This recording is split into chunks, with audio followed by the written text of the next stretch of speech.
What's going on, everyone? Carlo Valdez here, and welcome to EBC Sports International.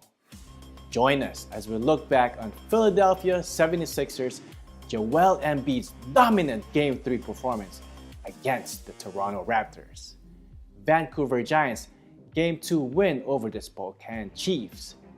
Die-hard LA Kings fans show their loyalty for their team. Plus, Fantasy 2019 longboat racing from American Samoa. Let's get rolling.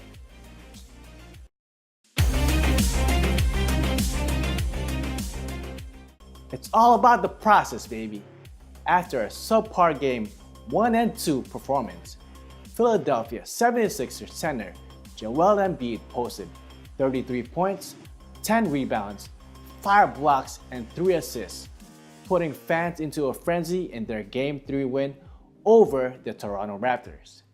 Tenny Sumagi with more from Wells Fargo Center in South Philly. All Philly needed was to trust the process. Joel Embiid's 33-point, 10-rebound performance helped the Sixers to a dominating 116-95 victory over the Raptors. Embiid's dominating performance gave the Sixers a 2-1 lead in their best-of-7 series. His fun-loving antics gave Sixers fans a reason to celebrate and trust the process. I think for everybody that knows me, I need it. When I have fun, my game just changes. I'm always told that if I don't smile during the game, I'm either having a bad game or I'm not into it. When I know that to get my game going, I gotta have fun on the court. At the same time, I gotta make plays, but that part of the athletics, it has to happen for me. And the game is more fun that way. We all have fun as a team. You can see it lifts, my teammates, and we all do a good job. Many fans and critics say that the Sixers have undeniable chemistry, but Sixers forward Jimmy Butler begs to differ. I think chemistry is a bad word. Like, everybody wants to say that because we played together however many games or didn't play together however many games. It's simple enough to know that whenever you have some good basketball players out there, the game happens. You make the right plays. You do what you're supposed to do with the basketball. And that's all it is. The game is really, really simple. I think at times we, as players, decide to make it hard. But if you're open, shoot. If you're not, pass. Kawhi Leonard had another outstanding performance with 33 points. But All-Star guard and Philadelphia native Kyle Lowry was held to only 7 points. The Raptors will need to make adjustments to try to tie their series against the Sixers in Game 4. Yeah, I think the first adjustment we're going to have to make is we're going to have to play a hell of a lot harder, right? And we're going to have to play a hell of a lot more physical.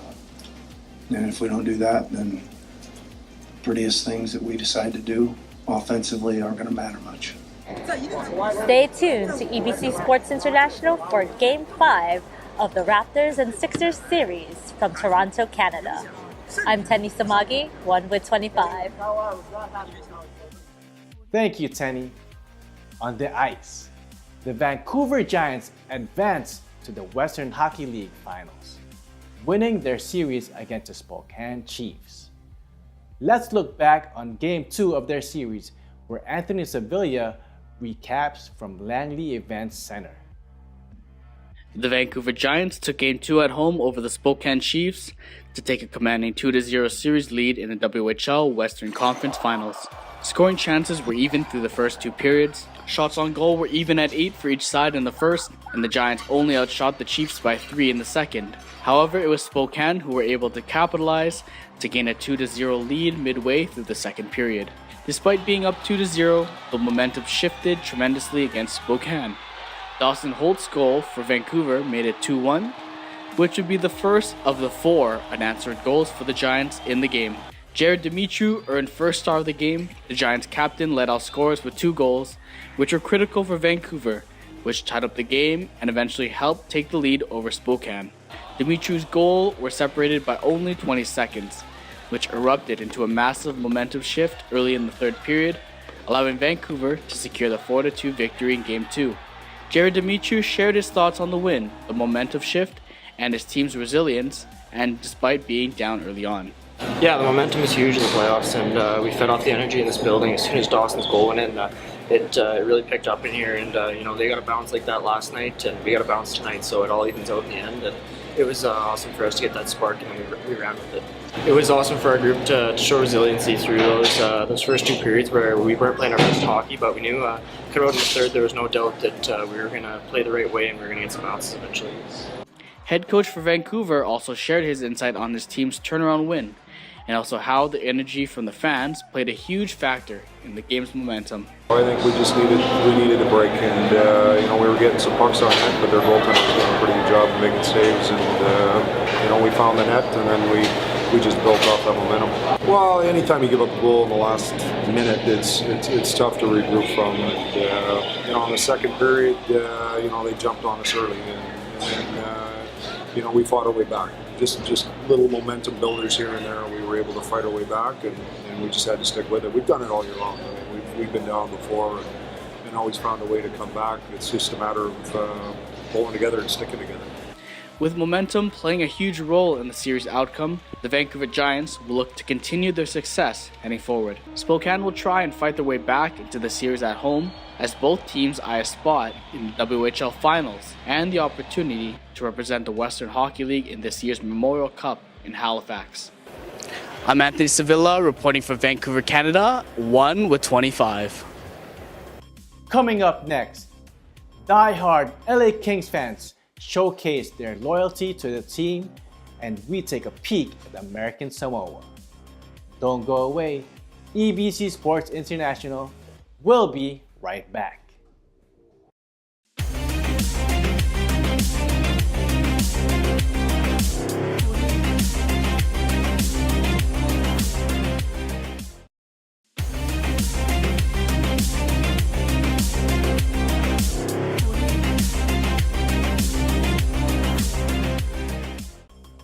Loyalty is a true quality.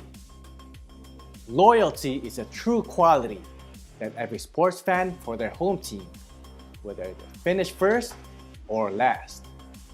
EBC's dynamic duo, Alan and Eva Basalahe, meets with loyal LA Kings fans who stick by the team through thick and thin. In their final game of the regular season, the Los Angeles Kings defeated their rivals, the Las Vegas Golden Knights. But even with the 5-2 win, are Kings fans still willing to tough it out after a season that ended with their team at the bottom of the division? It's been a rough year, this one, being kind of down at the bottom, but we're moving forward, so I think it'll be good. I think next season will be better, I'm hoping. I'm hopeful, at least. We're in a little bit of a down cycle now, but we have some opportunity to pick up some good players, and I think we'll be coming back soon. Kings fans that have been with the team for years, we know what it's like to struggle, and always, once a Kings fan, always a Kings fan, never give up. It's still really a lot of fun to come to games. We've got a really great fan base here in Los Angeles. We always have, even before we won the Stanley Cup. I think we're talking about what next season looks like, but we're still really excited just to watch hockey here in Los Angeles. Over the last couple of years since we've won the Stanley Cup, the league has gotten a lot faster. A lot of young talent in the league these days. I think they need to get younger. I think they need to get faster. And I think we have some great opportunities with kids coming up. I think better offense. I think we got to be better on scoring goals early in the game and keeping that going strong through the end, because I think we kind of taper off at the end of the season. Showing appreciation to die-hard fans was important for the Kings organization. Before, attendees were treated to a variety of activities and entertainment. And as always and forever, go Kings, go! During games and many free giveaways brought out the great excitement of the crowd.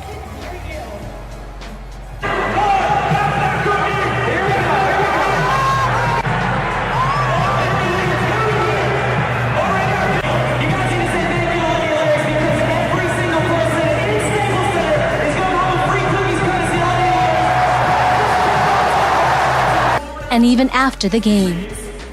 Jerseys were given away to selected lucky fans. But it was the match against a team that swept the Kings last season in the playoffs that commanded the most attention. With this being the last game of the season, loyal Kings fans took each and every opportunity to cheer for their home team. Hey, hey, hey.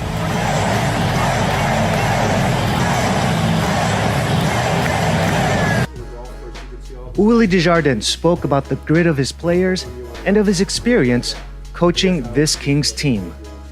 For me, it's to look at the good things. Like I have a lot of respect for the guys in that room. We went into some tough situations this year where, I knew it would be tough for us to find a way to win, and we found ways to win. It's not one moment. It was an honor to coach the team. It's a great franchise, and it was great to be part of it. Could new additions like Blake Lizotte and a change-up in the roster bring LA back to the glory days of the postseason? We'll have to wait for October to see if the Kings of Los Angeles can oust any and all challengers to the throne. Reporting from the Staples Center in Los Angeles, California, this is Yvonne Allen for EBC Sports International, and we are 1 with 25. Finally, we end our segment on Pautasi 2019, an annual longboat race in American Samoa. This competition, held on Flag Day, brings the Samoan communities together to watch 10 Pautasi boats race 7.5 miles in the treacherous South Pacific Seas. Arian Swan Torres with more details from Pago Pago. Pautasi refers to a Samoan boat, similar to a longboat. They measure around 100 feet or 30 meters in length and can accommodate a rowing crew of up to 50. The literal meaning of Pautasi is to build a swan, which reflects the need for teamwork in rowing the boats. In the past, the Pautasi, which were carved out of tree trunks, were the main mode of transportation between islands in the Samoan region. Today, Pautasi are mainly used in racing events, such as the one here in American Samoa. This year's race starts out in the water near the international airport and finishes at Pango Pango Harbor before a large cheering crowd. Because Pautasi, that's our first game. The Pautasi and the creek. Every village they all compete. It's like a we love this game, Pautasi. I wish ladies can compete with the men, but cannot, just only men. But this is our event. There are 8 teams this year. During an interview with Samoa News, this Pae-Pae Ulupo'os guaranteed to be 100% on race day. Its team members are uniquely diverse, with the youngest just 14 years old and the oldest being 50 years old.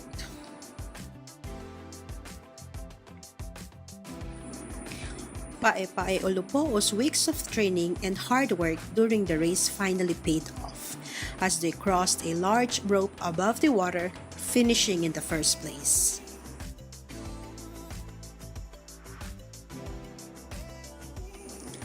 Meanwhile, residents and visitors alike took advantage of the weather and festive atmosphere by relaxing along the water to watch the race. So we're glad this is our first time we came over here and we watched the Pautasi. Okay. But we live in Honolulu, we never been, came on TV, but we don't, came on TV, but we went see in person. Come on over and watch our Polynesian style. I think Hawaii have a canoe racing, but not like Samoan. The way we make our own custom. So come on over, we watch. Probably they like the Polynesian style. You know what I mean?